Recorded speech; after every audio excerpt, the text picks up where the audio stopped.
One of my best friends in college, his dad, the president of the Ornithologist Union, he'd been kind of poking both of us for a while. And there was kind of a spark moment instead of a spark bird. And we were just sitting on the dock in the evening, and an osprey came down, caught a fish out of the water, and a bald eagle comes screaming in right after it. And just seeing them fight over it, I was like, man, maybe I should start keeping track of a list. And then the rest is history. But for school, I went for software development. So getting out in nature is kind of an escape from sitting at a desk. We had a breeding plumage red-throated loon in June. That was one that was reported, and I left home at 3 a.m. the next day to be there at sunrise to see it. Yeah, that was like a 4.5-hour drive. I knew just about what I was in for. Luckily, the gas prices stayed pretty steady throughout the year. I tried to be a little thrifty and not use hotels as much, but I still ended up in hotels for 30 nights. Ended up spending just over $5,000. So I was on my way from the town of Thessalon to Elliott Lake, and I said to my partner, look, there's 2 sandhill cranes, and as we got closer and they were flying directly overhead, I noticed that one was white and significantly larger, and it had black wingtips. And then I got to thinking, my mind got spinning. I looked at my phone immediately, started checking all about birds and the sites, and found that I had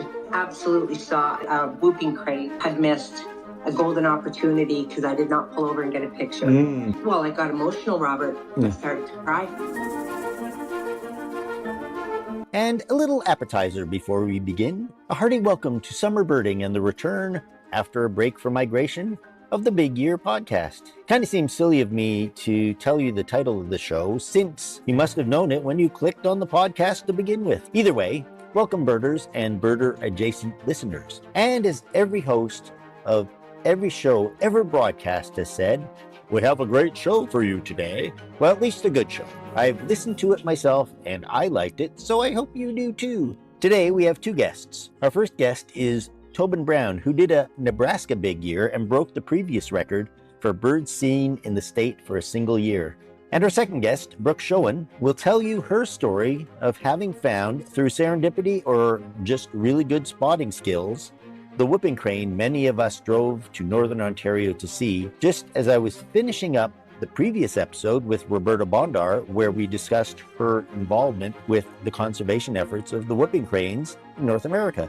As reported in my May 1st podcast, I drove north to Bruce Mines to see the wayward bird, but did not have a chance to talk to the birder who initially found it, reported it to the International Crane Foundation, and became a bit of a local celebrity for her amazing discovery less than an hour's drive south of Dr. Bondar's home in Sault Ste. Marie. I was able to catch up with Brooke early in May, and I think you'll enjoy the story of her own whooping crane adventure. Before you get to listen to my guests, you'll have to put up with listening to me recount my own spring migration adventures. I began by doing a cheeky little movie parody of 50 Shades of Grey called 31 Shades of Yellow, and shared some of my favorite yellowish warblers and vireos each day of May. On May 1st, I reported a yellow-rumped warbler, but it was May 2nd when we had the first highlight of migration, when a white-faced ibis showed up in my local patch right here in Brant County.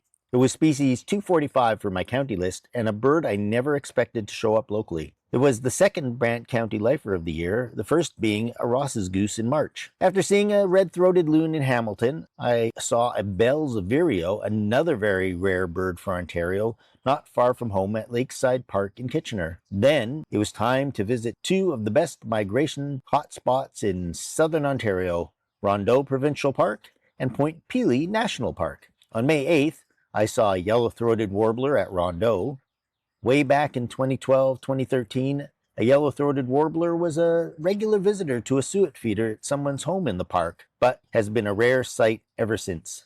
A couple of days later, a western cattle egret showed up in Norfolk County, not far from the Long Point Bird Observatory, another fine place for birding during migration season. Later that same day, the first of many summer tanagers reported in May landed on Woodstock Avenue just around the corner from Long Point. Later in the month, I would count my first for Brant County as well. In all, I saw 3 summer tanagers this spring, having only ever seen 4 total prior to this year. You wait until 2022 to finally see one in Ontario, and then the floodgates seem to open. At Point Pelee, one of the most coveted warblers of the spring, a worm-eating warbler, made an appearance on the sanctuary trail at the north end of the park. Worm-eating warblers are never guaranteed during any given migration season in Ontario, and in fact, I missed seeing one during my own 2022 Big Year. Worm-eating warblers nest south of the Great Lakes, and any seen on Ontario are what birders call overshoots, likely due to weather or just plain old navigation errors. It was a male, so probably did not stop to ask directions. What one might call the most unexpected and rarest of birds this season, a willow ptarmigan, showed up at Rock Point Provincial Park. Birders who want to see one usually drive way up to northern Ontario to search for them in the snow when they are in their snowy white winter plumage. It's really cold up there too, I have been told. I had seen one in the spring of 2017 at Tommy Thompson Park in Toronto. But for many of the people at Rock Point that day, it was either a lifer or at least an Ontario lifer. So now that we're all up to date, let's get on with the main course already and hear from Tobin Brown and the least amount of me that I could leave in the episode and still have it make sense. A Nebraska Big Year. That's kind of cool. So introduce yourself and tell us who you are, how you got into birding, and what led you to a big year. Yeah, I'm a relative newcomer to birding in general. So one of my best friends in college, his dad was a longtime birder in Nebraska. He was even the president of the Ornithologists Union. And he'd been kind of poking both of us for a while. And there was kind of I guess I would call it a spark moment instead of a spark bird. So I was fishing up in Minnesota with the family, and we were just sitting on the dock in the evening, and an osprey came down, caught a fish out of the water, and a bald eagle comes screaming in right after it. And just seeing them fight over it, I was like, man, maybe I should start keeping track of a list. And then the rest is history. And what year was that? That was 2023. I can understand how you can get sparked into something and it just becomes almost an obsession. Was it an obsession for you to get really good at it really fast? Not immediately, but it quickly became that way. I got a camera probably like 4 or 5 months into birding just to try to learn better. I like studying the photos, seeing what I was seeing. Yeah, because sometimes I wasn't getting it all through the binoculars the first time. That's how I learned too, yes. Then the next year I started working on my state list, and I was like, this is a lot of fun. When did you decide to do the big year, and how did that come about? Was there inspiration from a specific source, or did you just, I'm doing it? Yeah, so in 2024 then, it was my first full year of birding in the state, and sort of a big milestone year in Nebraska is getting 300. And I was mostly just birding sort of in my home county and sort of chasing new birds for the state list. And I ended up at 325. And I was sitting there at the end of the year in like October, and I was like, if I really went for it, I could get a lot more. So then in October, I kind of started hatching the plan for it, and it fully solidified by November and December, and then I took off running. What is your educational and family background? So I was in Scouts. I was kind of always involved in nature a little bit growing up, but for school I went for software development, so getting out in nature is kind of a escape from sitting at a desk. Having been born and raised into the earliest era of computers and having careers that basically involve computers or video or technology, that's all I did for most of my life. And in 2012, suddenly there was this whole other world to explore, and that got me from behind the computer, so to speak. So I can definitely relate. So you're planning the big year late in 2024. How did you go about making a plan? Yeah, I got pretty granular with it. So I built a massive spreadsheet with literally every bird that's ever been seen in Nebraska, like their frequencies, locations, best times to find them. And from there, I kind of made basically an itinerary for the year. Everything from spring migration targets to like fall trips, where to look for sort of vagrants in the summer. And I got really lucky, especially on January 1st, that there was a lot of sort of continuing rarities that I was able to pick up pretty quickly. I had pretty much everything down to, at least for the main expected birds, and then the chases come as the year goes on. That sort of granular making charts and graphs things, was that influenced by your software career, or was that just your personality to do that? I think it's kind of just my personality. I like looking at data, looking at numbers. So playing the game of a big year really appealed to me. Mm-hmm. You said you had continuing rarities on January 1st. So once you were off and running, what were some of the things you were chasing right off the bat? Actually, my last bird of 2024 was a northern saw-whet owl singing at like 9 p.m. I woke up at like 4 a.m. on January 1st, went and got it again. And then I went to Lake Ogallala. It's a really good place for waterfowl in the winter. It's at the end of a dam outlet, so the water doesn't freeze most of the winter. And we had long-tailed ducks, white-winged scoter, black scoter, and surf scoter, and a Eurasian widgeon, all in like 15 minutes. And then also, back in North Platte, had the state's first record of Couch's kingbird. Ooh. That was hanging out at someone's house. I think it was last seen on January 4th, so I was really lucky that it stuck for the new year. Tell me a little bit about the layout of Nebraska, where it is in the country for us Canadians, and how it spreads itself out in terms of just land and also in terms of just getting from one place to another when you're birding. In relation to birding, I'd say Nebraska is on the far west edge of what you would call the east. So eastern Nebraska is where you get a lot of the eastern warblers. And then once you get to the panhandle, the west side of the state, you start running into the western birds. So if you think of it in terms of, we have eastern towhee on the east, spotted towhee in the west, we have indigo bunting in the east, lazuli bunting in the west. So it's kind of interesting because it's like a meeting point of the east and the west, which can lead to a lot of interesting rarities. You can get a bird from California and you can get a bird from Ontario or New York State. Exactly, yeah. In terms of distances, how big a state is Nebraska? But I-80 all the way across is about 400 miles. There was a lot of driving involved. Yeah, the longest trip that I could pretty much take in the state was about 7.5 hours one way. Compared to Ontario, that's pretty good. You got off to a very good start, obviously. So take me through January and February and what it was like birding in the winter and chasing birds. What's Nebraska's winter like? January and February was relatively slow after the first sort of start. So I was looking a lot for winter finches, but we're kind of far south and it wasn't a great year for eruptive species. So I spent some time in February looking for snowy owls, looking for redpoll, but really that sort of first sprint in January was key. Were you trying to get as many species as possible in January, February, or were you just trying to get the important ones? Yeah, I was trying to get the important ones, the ones that are more likely at that time. So for example, in February, I did a couple trips back to Lake McConaughey, Lake Ogallala, specifically for gulls, looking for glaucous gull, short-billed gull, great black-backed gull,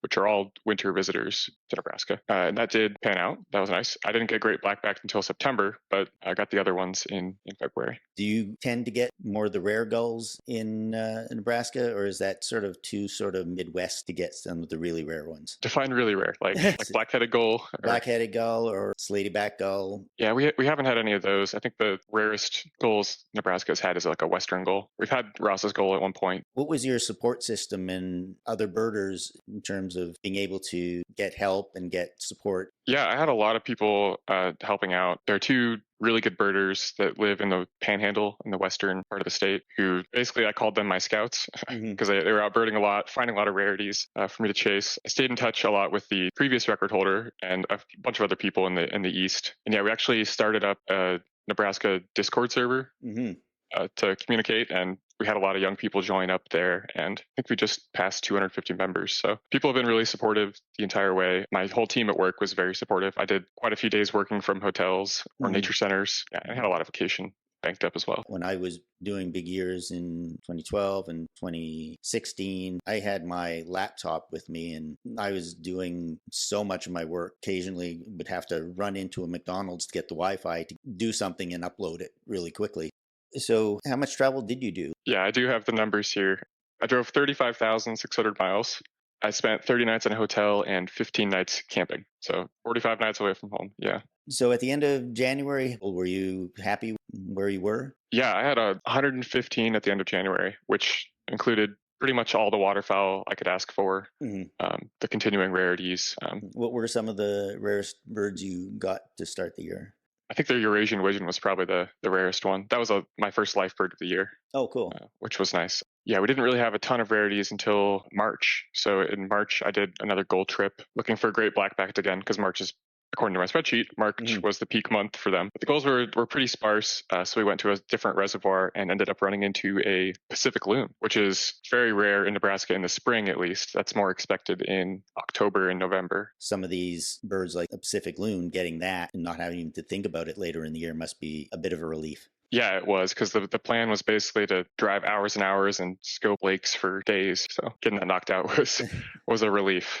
Now, your winter travel in Nebraska, you get the kind of foul weather that we would get here in the east in the winter? It depends on the year. We are in the middle of a historic drought, so we haven't been getting as much snows lately, but I did have to drive through a couple ice storms. I don't think I ever birded in snow more than 6 or 7 inches. That's not bad. When you were driving through these ice storms, were you on your own? No, yeah, that one was I was on my own. That was at the end of my first of the year trip.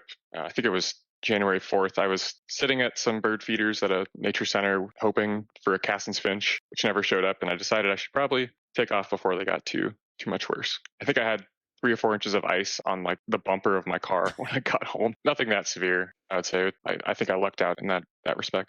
You're talking about March now. What were your early spring and migration goals?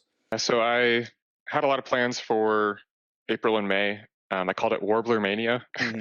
From the end of April through, I think, about 3 weeks into May. I live kind of in the eastern part of the state, so my plan was to just go to my local patch every morning and see what I could find. And that plan mostly worked out. On May 2nd, I believe, I had a blue-winged warbler, which is pretty rare for the state. I think there's only a couple dozen records. Wow. Yeah, and like you were saying earlier, chasing things earlier that you could get later, that actually happened to me because in like mid-April, we had a really early hooded warbler in Omaha, which is about an hour away. I decided to chase it, got it after a couple hours of looking, and then like the next week, I had one back home, but didn't have to worry about it. What were some of the warblers that you get there that are West Coast, East Coast ones that we would obviously not see in the East and you might not see if you're in California? The interesting thing with some of those Western birds is that they're much, much more common in the fall. So in September, I think I was out in the Panhandle every weekend, and that's where we get Townsend's warbler is very expected. McGillivray's warbler, pretty well expected. And then I guess that's probably it for the warblers. There's been a Virginia's a couple times, but that wasn't what I was expecting at all. But the big three fall Western targets are the flycatchers, gray, dusky, and Hammonds, which I had to go out all 4 weekends to find. Finally got the last one on the last weekend. Were there any good rarities that showed up during migration? Yeah, during migration, we had a Connecticut warbler in Lincoln, in my hometown, which is a less than annual in the state. It was a good year for them. I think we had 4 last year. Yeah, but having one close to home was nice. I never did see it, but I got to hear it well, which I hear is the par for the course for Connecticut's. Yes, it is. We had quite a few Cape May warblers, which is also fairly uncommon. I actually chased this one in the mid-afternoon, which I wasn't expecting to succeed at all, but luckily it was still singing, and that was a good one to get. Another big spring rarity was a neotropic cormorant, which showed up the day before our Nebraska spring meeting, which was nice. What do you mean by spring meeting? Oh, yeah. So the Nebraska Ornithologists Union has a sort of get together each spring and fall. We go on field trips, and there's always something rare that shows up for those meetings. So that was a good bird for lots of people to be able to get on. That's sort of like our spring migration in Ontario with Point Pelee National Park. It's the place to go. Do you have a Point Pelee kind of place? Yeah, there's a handful of places in the east part of the state for warblers. The biggest one is probably Fontenelle Forest in Omaha. It's where you can consistently get prothonotary and yellow-throated warblers. They both breed there. There's Indian Cave State Park a bit further south, which used to be reliable for cerulean warblers, not so much recently, and that's one I missed. And then in Lincoln, where I live, we have Wilderness Park, which is sort of a long, thin, wooded area that was built around a creek, which has had a lot of good stuff in recent years. So those are probably the 3 main points. Did you miss anything during migration that you really thought you needed to get? I was getting worried for a minute about Blackburnian warbler. It's not supposed to be uncommon, but it was playing uncommon for me. So I think it was the last week of May, I sent out an email and I was like, if anyone finds a Blackburnian warbler, let me know. And I got a text from Paul, who is the previous Big Year record holder, that he had one literally at his house. So yeah, I was out west at that point, but I stopped by his house on the way home, and he had a scope set up in the tree for me, and we got that one. That was the last sort of expected spring migrant. Is summer a good season, or does it get quiet after migration? Summer gets a little quiet. I still had some breeding birds that I had to take care of. So we get Cassin's sparrow in the west. We get Henslow's sparrow in the southeast. There were a couple of surprises in the summer as well. We had a breeding plumage red-throated loon in June. They're nice. Yeah, that was one that was reported, and I left home at 3 a.m. the next day to be there at sunrise to see it. And how far a drive would that have been? Yeah, that was like a 4.5-hour drive. Yeah. How often did you just have to get up, get out, and chase a bird that may have changed other plans? Yeah, there were a couple times where I had to push back some appointments. I think I probably did the whole 1 or 2 a.m. leaving home 4 or 5 times. Mm-hmm. There were a couple where a report would come in at like 10 a.m. and I would have to take the rest of the day off and go for it. An Arctic Tern in August, Pacific Ren in September. Those were both very long drives, 12 hours round trip. What about your family? How did they feel about your doing a big year and how it might affect family things? They were generally pretty supportive. Most of them live in Omaha, which is just an hour away. So I could still visit every once in a while. And my brother actually got into birding from me shortly after me. Also kind of did a Nebraska Big Year last year. So we were able to share costs on a lot of our trips later into the year. Was it an expensive endeavor, and was it something that your budget was stretched toward the end, or did you know pretty much what you were in for? I knew just about what I was in for. Luckily, the gas prices stayed pretty steady throughout the year. I tried to be a little thrifty and not use hotels as much, but I still ended up in hotels for 30 nights. Ended up spending just over $5,000 on the year, which I think is pretty good. That's a pretty budget-friendly big year, especially to break the record. I didn't include food in that cost, but I never did either because you have to eat. Although restaurant meals might be a little more expensive. Did you have to run out on any family events to chase a bird? I don't think so. I was late for dinner a couple times, and I did have to skip the family fishing trip this year. But I didn't really have to run out on anything. Like, I didn't miss any big holidays or events or anything, which was really lucky. As you came into the second half of the year, how far were you from the record? I was over 300 by May, and the record was 347. Let's see, I'm pulling up my graph here.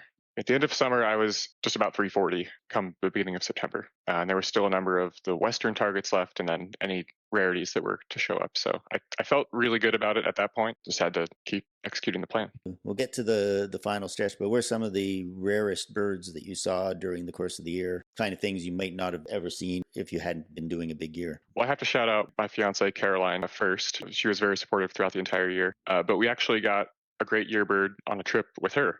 So in August, we traveled to Colorado to hike a mountain where I proposed. And she said yes, of course. Got our lifer white-tailed ptarmigan and brown-capped rosy finch on that mountain as well. But we were literally on the top of the mountain, and I got a text that there was a white ibis, an adult white ibis, which luckily was kind of on the way home. So I was like, can we stop for this one? Yeah. She eventually gave in. We stopped. It only took about 20 minutes to find it with some other egrets. That was a really good one. But the rarest bird of the entire year has to be the crested caracara.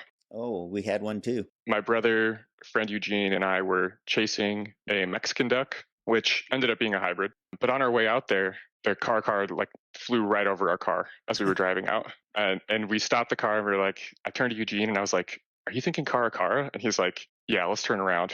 So we flipped around, pulled over on the side of the highway, got it in the scope. We're freaking out. Yeah, second state record, caracara was probably the best one. That's cool because you weren't just chasing another report. You're actually finding it. And that's one of the things about doing a big year is you can't always just be doing self-found birds because you would be wasting too much time in terms of getting your list built up. So that must have probably been the proudest moment of your years to add a completely rare bird and have it help you break a record. Was it a chaseable bird for everyone else? It did end up being chaseable. I think it stuck around for probably 7 or 8 days. It was really sporadic, though. It had probably a 6 or 7 square mile radius. But I drove by that spot 3 times and I only saw it once. So there you go.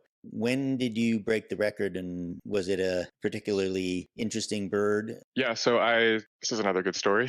I broke the record in September with a Sprague's pipit, which was found by some of our best birders. We were just gathering. It was the day before the fall meeting of the NOU. And the previous day, we'd just gotten a pine warbler and a great black-backed gull. And they reported a Sprague's pipit, which is usually a bit far west for them. I think it was the first county record, but a number of us went to look for it. And Paul, the previous record holder, also showed up to look for it. So we all got to see it together.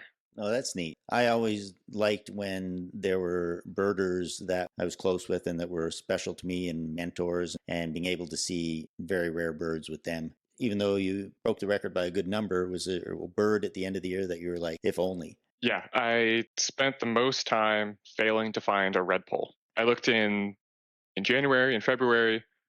In November, there were 5 or 6 reports that came through, a few with media that weren't just Merlin. So I thought my chances were good. I saw thousands of goldfinches and never a redpoll. Still haven't seen a redpoll. My brother got one in February. But so now what are you doing with life and career now that you've done your big year? Well, this year's a little smaller, I guess you would call it. I'm focusing more on my county list. Lancaster County, where I live, is one of the best counties in the state for birding. So trying to get that up to 300, which will probably take another 10 years, it seems. But well, that's great. I've enjoyed speaking. Well, thank you very much. I'm glad we got to talk to each other, and thank you for getting in touch. This was a lot of fun. I have spoken to a few other birders who have done state big years in the U.S., so my goal is to get a big year birder from every state before I'm done. Oh, that'll be cool. Yeah. Well, thank you. All right. Well, thank you. Take care. Thank you very much, Tobin. This is a little mid-course palate cleanser, so to speak. By the way, if you have done a state big year, whether as small as Rhode Island or as big as Texas, please get in touch and let's talk.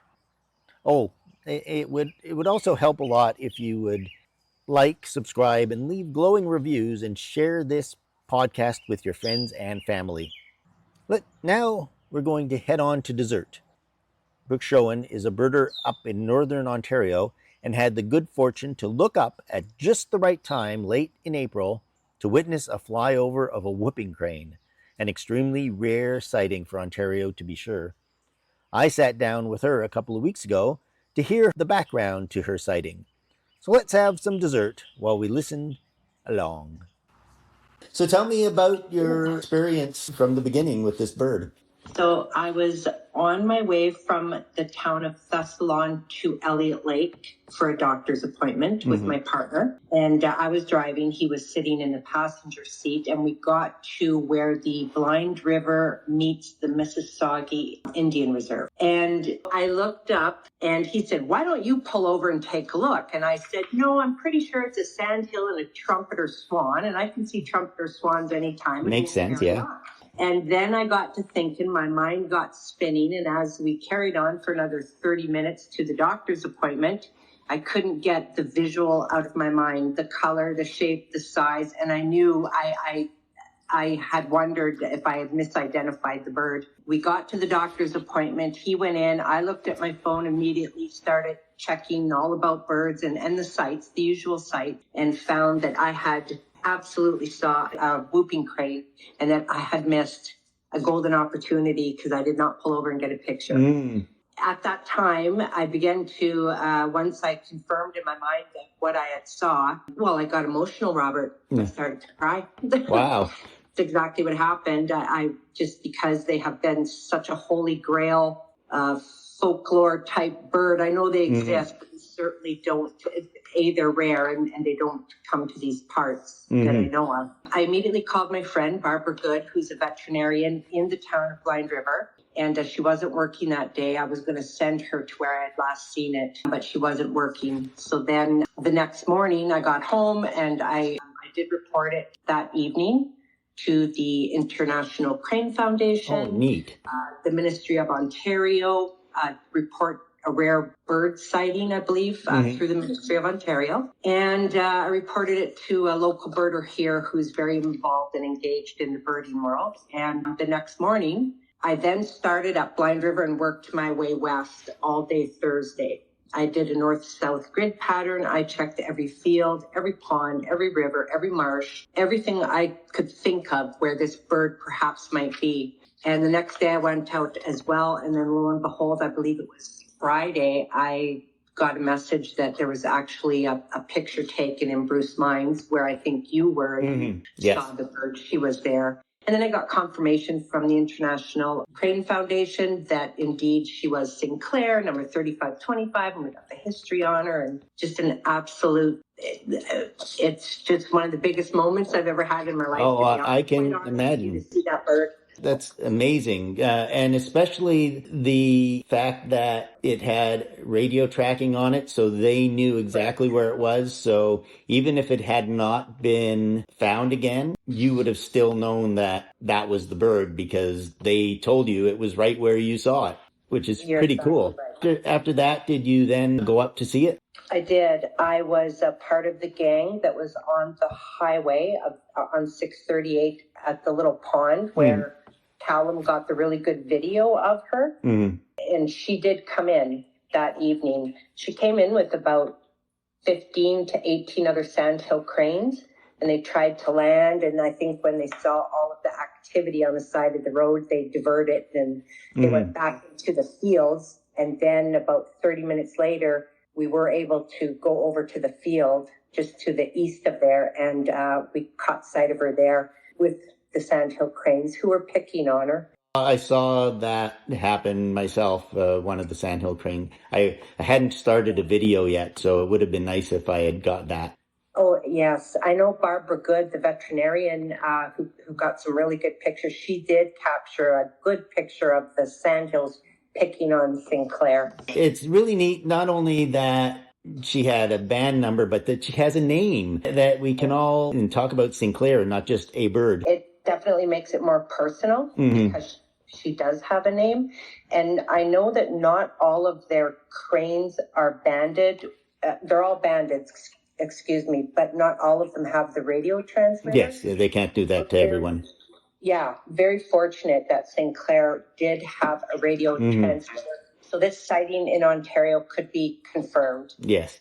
On May 1st, and this is one of those serendipity kind of things, Canadian astronaut Roberta Bondar, who was born not far from there in Sault Ste. Marie, right. She wrote a book called A Space for Birds a number of years ago, and it focuses on the conservation efforts of the lesser flamingo and the whooping crane. And that is extremely serendipitous in that Roberta is from 40 miles from where Sinclair landed. Exactly. And that she would be so involved and engaged in the whooping crane world, and a bird that is not traditionally known to be in this area. It made me smile a lot. I have now seen whooping cranes in, Ontario, Aransas, Texas, Wood Buffalo National Park, Saskatchewan. I saw one in Michigan that went slightly off course on its way to Wood Buffalo. And there is a small population in Florida, and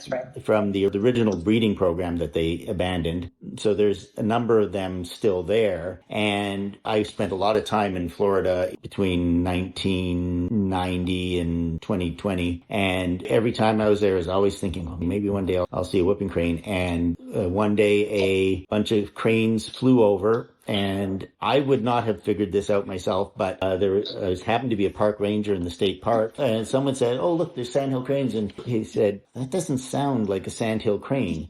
And we all looked up, and we saw the white crane with the black wingtips.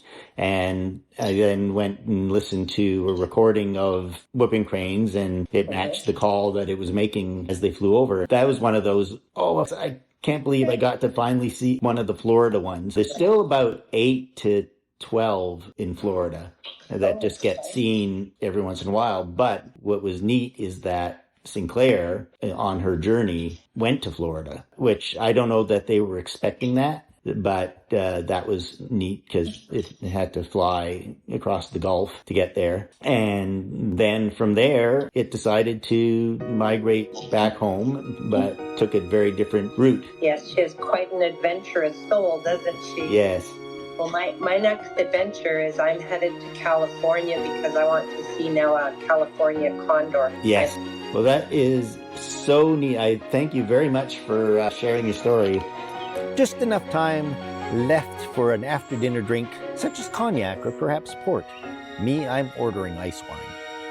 Thank you to Brooke and Tobin for joining me this month. Summer birding is here, which means hot, humid days and birds sitting mostly quietly on their nests and raising their young. However, the ruby-throated hummingbirds and Baltimore Orioles are now mainstays at our feeders, and that is always a treat. Next time, we're going on the road again for an episode I prosaically call the Big Year Podcast on the Road. As always, I'll be talking to real birders about their real birding adventures and experiences, and of course, their spark bird. And later this summer, I get to welcome Big Year birding legend Greg Miller, whose 1998 Big Year, along with Sandy Comito and Al Leviton, were the birders that our favorite movie, The Big Year, was based on. You're still here? Still hungry? Thanks for hanging in. Here's a bonus section for you to enjoy. I was so darn good at talking this month that there weren't many good flubs to play for you. However, I do enjoy listening to the music from the movie The Big Year. The soundtrack album is nice, has some great music, but does not include all the songs that were in the movie. I was able to put together a playlist including all the orchestral pieces from the movie by Theodore Shapiro and all the songs I could download from Apple Music. I even tried to put them in order of when they appeared in the movie, more or less. From the original soundtrack, we start with track 1 called The Code Writer. Next, we have a track called Minor Swing, performed by Django Reinhardt, which is played over John Cleese explaining what a big year is. Then we have Carpe Annum and Day One from the soundtrack. Then a lovely song called The Devil Never Sleeps, performed by Iron and Wine. Track 6 is Bostic Sneaks a Peek, also played during one of the pelagics called Birdbait. Then Fallout, which obviously plays during a fallout at Patagonia Lake State Park. During that same section, a little song called Let It Shine, performed by Jeremy Fisher, is track 8. Track 9 is really cool, called Pitkin County Turnaround, performed by Steve Martin himself on banjo. We have 3 tracks from the original soundtrack: The Shrike, Welcome to Attu, Rustic Bunting / Western Tanager, followed by track 13, which is Viva la Vida, performed by Coldplay.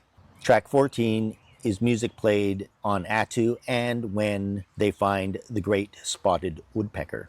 2 songs follow, tracks 15 and 16, Come Fly Away, performed again by Jeremy Fisher, and I Like Birds, performed by the Eels. We have a long stretch of tracks from the original soundtrack: Snowcocks, which is really fun to listen to; Golden Plover, Ruby Alive, Freak Blizzard is track 18, played throughout the movie. Track 19 is Ultrasound. Track 20, Great Grey Owl, followed by The Final Stretch, Face the Abyss, A Very Big Year, and Coda, played at the very end before the credits. Our final song from the movie is This Could All Be Yours, performed by Guster during the final credits. And then the final credits end with a little track called Ornithological Pursuits. There are some incidental tracks throughout the movie that play mostly in the background, but are not a major part of the story, like Bing Crosby's Silent Night or Old Lang Syne, performed by Guy Lombardo. Plus some more obscure tracks that only an audiophile would be able to dig up. You may also want to include Surfin' Bird, performed by the Trashmen,